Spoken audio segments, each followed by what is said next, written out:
Welcome to Fairy Tale Access, where the head fairy's quest is to prove that fairy tales do exist in actual time rather than once upon a time. Together, we will unravel the heroes, young and old, who turn dreams into reality. These are the people who still believe in happily ever after. The discoveries will bend even our most cynical non-believers into believing in fairy tales.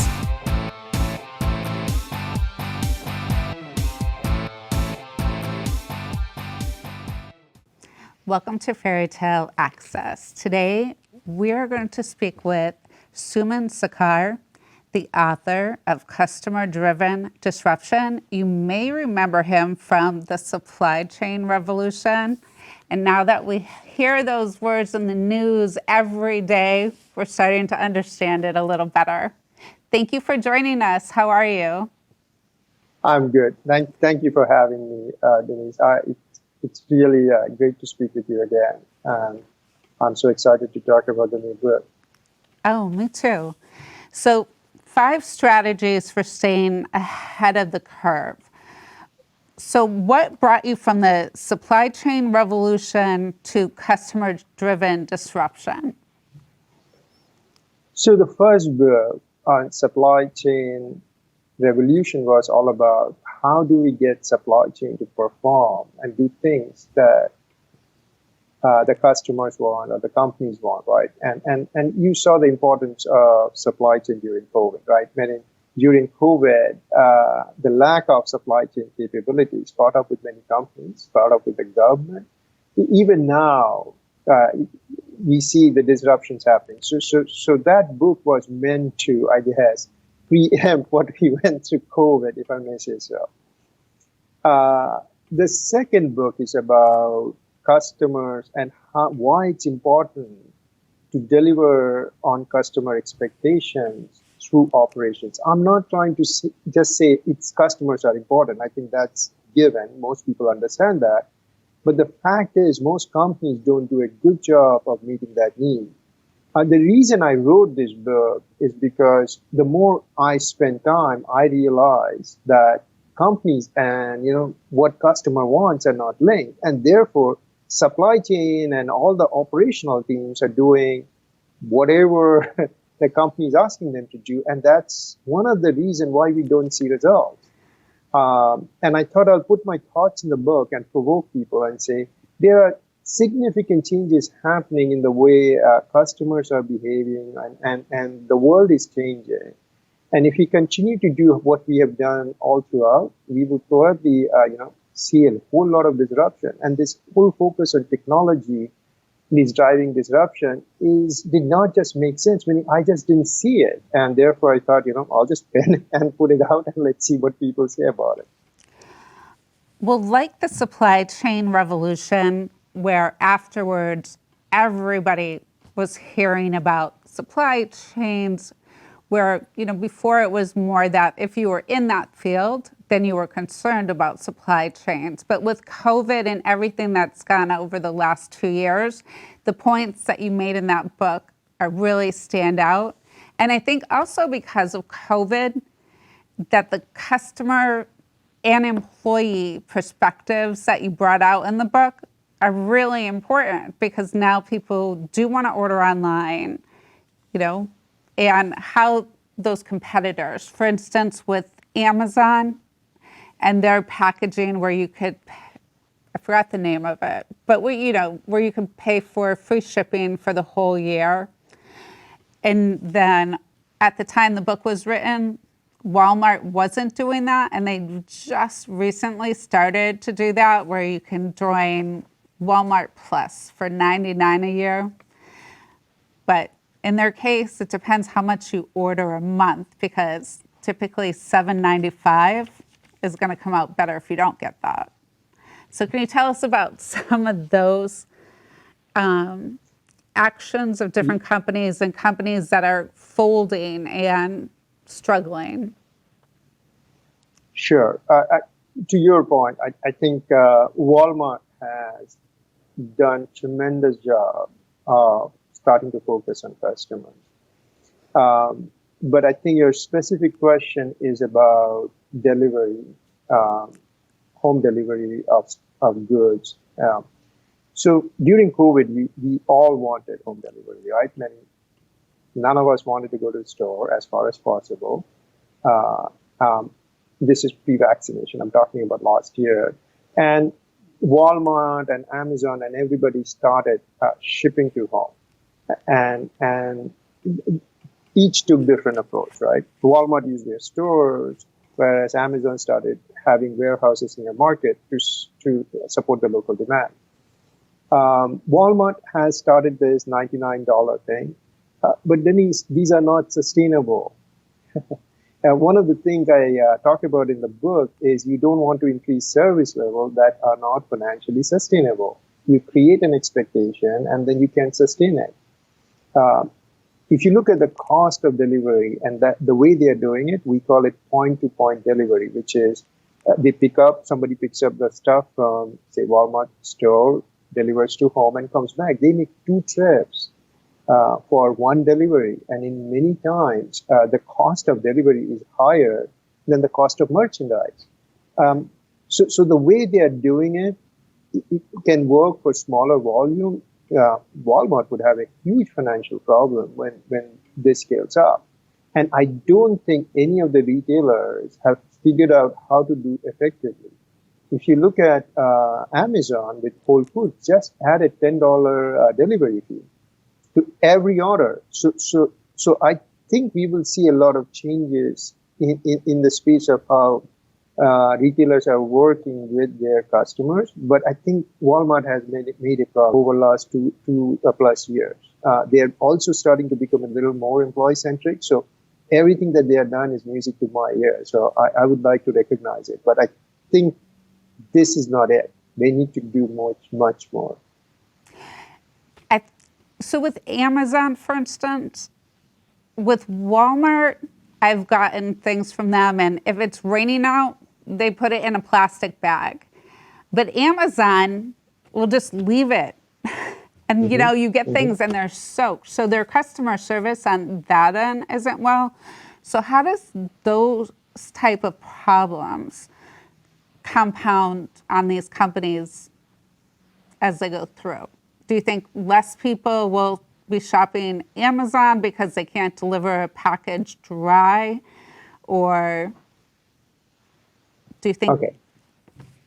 How does that work? So what you're pointing out is problem with the delivery. Essentially, Amazon is not doing a good job of packaging their product while they are delivering. Amazon is doing a good job of packaging their product in order to ensure the delivery is smooth. And that shows that a retail store is doing the work instead of a warehouse, right? A retail store is much more tuned to customer needs than a warehouse. And I think what you're pointing out is precisely what the Amazon should be doing, looking at the weather and figuring out how best to deliver it. But I think you bring up a bigger point, Denise, if I may say so, is that how the packaging is done is critically important, right? We are wasting a lot of cardboard boxes and plastic packages and all that. And it's also becoming a big issue with a section of the consumers, like millennials, are very conscious about environment, right? So there needs to be a lot more work in figuring out how to do the delivery in a way that it's environmentally sustainable, right? And it delivers products in a way that's supposed to be delivered. So if you order meat, you want it to be frozen. You don't want ice cream to come out as a milkshake, right? Those are important things. And I don't think companies have really thought through. It's impossible for you to deliver frozen product in a truck or in a vehicle that cannot have frozen, that is not equipped to deliver frozen product, right? Right. So I think you point out a very good point in terms of challenges with delivery that the companies haven't really thought through. And in some cases, Walmart does better. In some cases, Amazon does better, right? Right. I mean, they both have products that you can get. It's just, I think Walmart's customer service is actually better than Amazon. The prices can be more expensive for shipping at Walmart, but at least you'll get it in the way that you ordered it in some cases. But just reading the book and going through it made me think about those two companies in particular a little bit more. But customer-centric innovation, can you explain a little bit about how companies should be looking at it the whole way down, now that people are ordering online more, now that people want things in recycled packaging and they don't want to have so much waste? Just from beginning to the end of the process, how do companies need to change going forward? Well, what you're talking about is a retail example, right? And retail is just one segment of large number of industries that are involved. The way the company should think about is they need to think about the end user or consumer, what they need, and then develop a solution to meet that need, right? I can talk about retail, but I think we spend a little time. Why don't we talk about something complete different industry, automotive, if I may, because automotive is also a big challenge for a segment of customers. So if you look at what automotive needs are for people, is they go from point A to point B, right? They want to go safely, they want to go cheaply, and depending on individual, they sometimes want to go alone or in a group and all that. And we have different solutions today, right? People take cars, people take public transit, and and different ways of going. And then you start seeing again, electric car come in to attract to a segment of consumers who are much more concerned about environment, right? But what you really don't hear is how can I drive this need very differently? And there is a whole new technology of flying cars coming in, right? Drone. You don't see many actually auto companies investing in it. But if you think carefully, that solution can effectively reduce the travel time quite a bit because it's a point to point. You don't have to go through the roads and all the jams and everything, right? It could be effective if you can make a platform that takes multiple people, and it could be safe depending on how FAA and the manufacturers work together.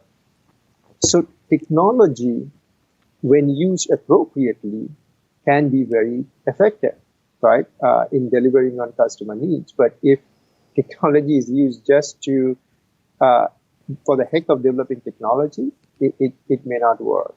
So when companies are doing these strategies and they make up a new product, like a flying car, how do they concentrate on the employees of their organization? With so many employees quitting now, especially with COVID and the way that they're treated, how can companies do better to keep valuable employees and keep them engaged and liking what they do?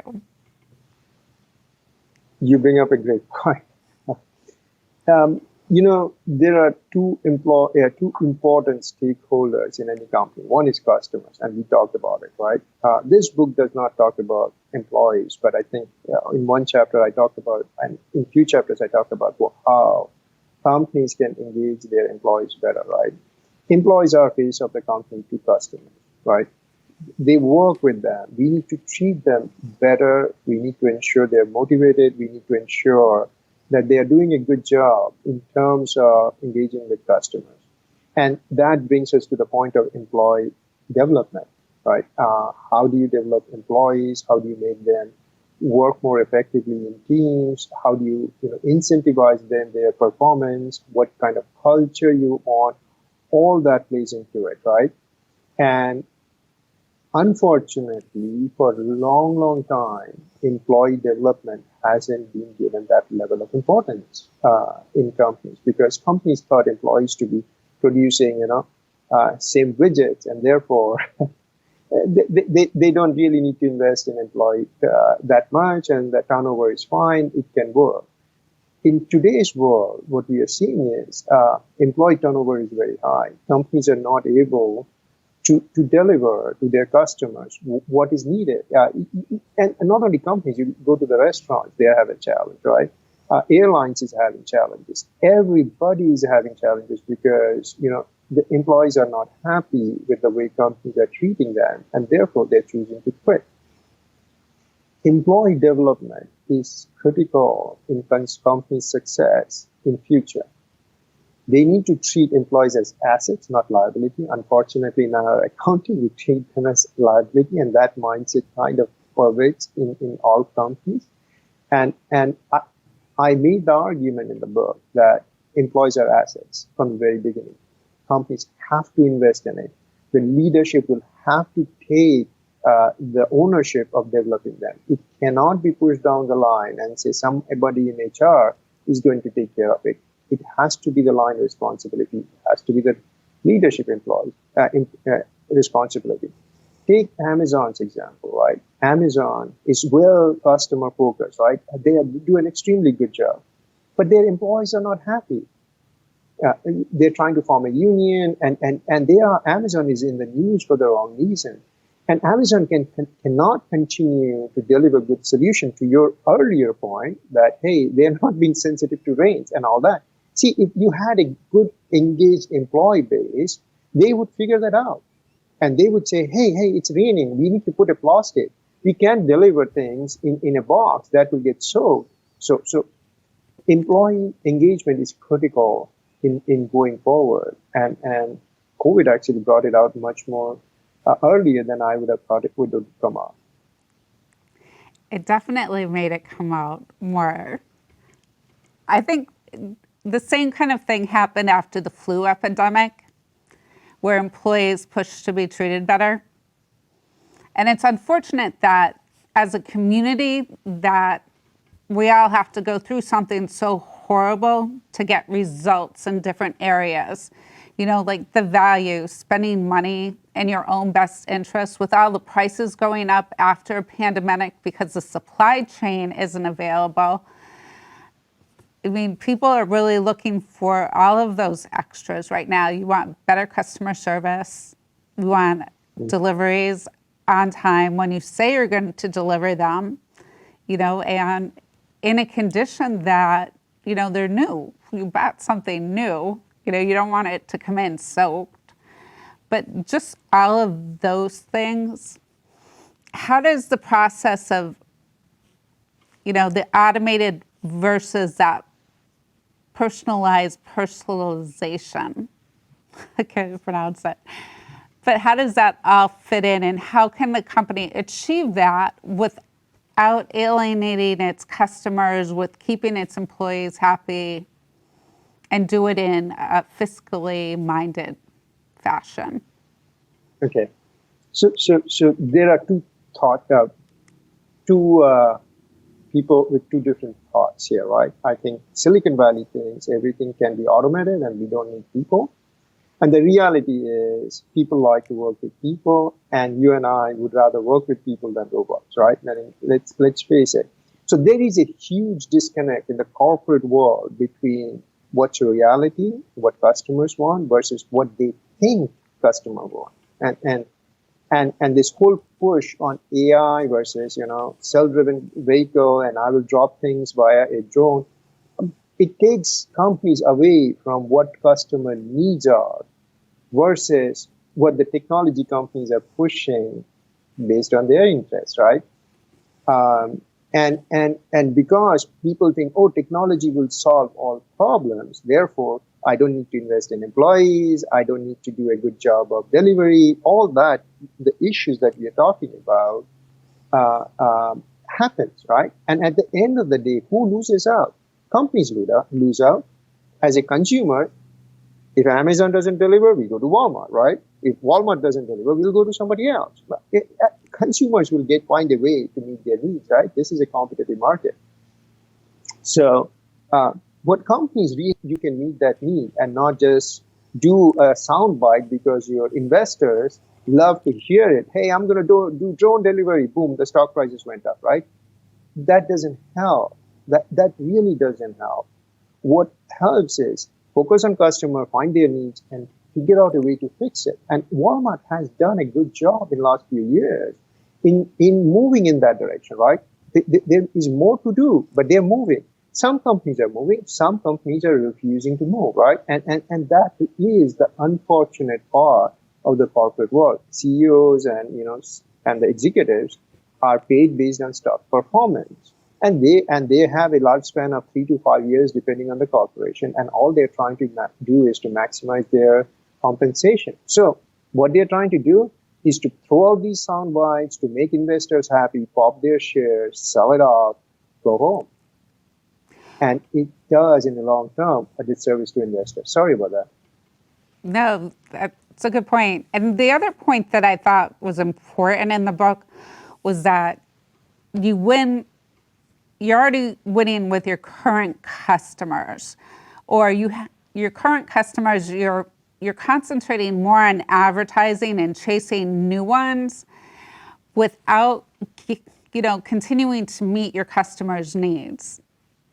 So how can companies realize that chasing new customers without making current ones happy? I mean, everybody now is reading reviews. So if I'm a current customer and you keep screwing up my order, I am going to leave a bad review. And I look at the reviews, and if there are a lot of bad reviews, I'm not ordering. So how can companies get around that and get out of that mentality of chasing new customers and concentrating on the customers you have, because they're your best? Just like before, it was word of mouth. Now it's word of review. So you point out another unfortunate metric in the corporate world, right? Corporate executives are measured by new customers. I want to see new customers. What they forget is their current customers, existing customers, are their best source of revenue and profitability. It doesn't cost much to get them to spend money. They already know your product, right? So it's much easier to get them to spend more money if you get the service right. You get a few of the things I mentioned in the book, right? But it's unfortunate. Companies, leaderships are incentivized to go after the new customers. And you're right. Let me give you an example before I explain it. Look at the cable companies, right? Cable companies will always give this discount to new customers and low prices. But the old customer, no, you can't do it. If you want, you have to go to some other companies and come back. And how does that help? You got to ask the question, I just lost a customer who was loyal to me, was paying good money. I just did not give them the same level of attention. They left. They may never come back, right? They will give us a bad review. It's going to hurt our future. So the whole incentives in corporate world is completely messed up. They are not focusing on logical things. They are driven by some metrics that makes no common sense, right? And one of them is focusing on new customers instead of your current ones. And did you write the book to address business people more, or for students that are coming out of school, or both? This book is written for a range of audiences. It's for students who are coming up from schools to understand which companies you should work for and why you should work for them. Because some company may be glamorous today, but frankly, they may not survive 10 years or in your lifetime, and they may not be able to give you careers. Some companies may not be glamorous today, but if you look at it, they are very customer-centric and they're doing a good job. Maybe that's the company you want to choose.